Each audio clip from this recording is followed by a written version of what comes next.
Bharuch SOG પોલીસે બે અલગ અલગ કેસ નોંધી ગોગો સ્મોકિંગ કોન તેમજ રોલિંગ પેપર કબજે કરી 3,150 રૂપિયાના મુદ્દામાલ જપ્ત કરી બે વ્યક્તિઓ સામે કાર્યવાહી હાથ ધરી છે.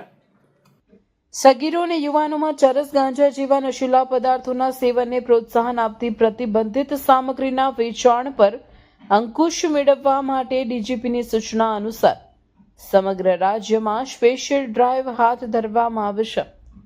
આ અભિયાનના ભાગરૂપે ભરૂચ જિલ્લામાં પણ પોલીસ દ્વારા સઘન કાર્યવાહી કરવામાં આવી રહી છે.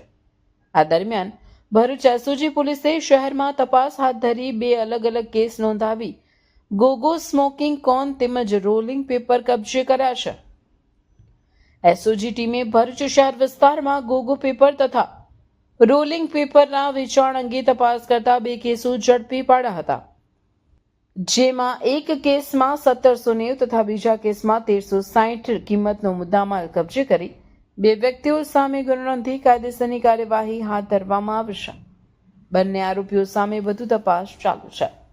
પોલીસ તંત્ર દ્વારા સ્પષ્ટ સંદેશ આપવામાં આવ્યો છે કે યુવાનોને નશા તરફ ધકેલતી કોઈપણ પ્રકારની પ્રતિબંધિત સામગ્રીના વેચાણને સહન કરવામાં આવશે નહીં અને આવા તત્વો સામે આવનાર દિવસોમાં પણ કડક કાર્યવાહી ચાલુ રહેશે.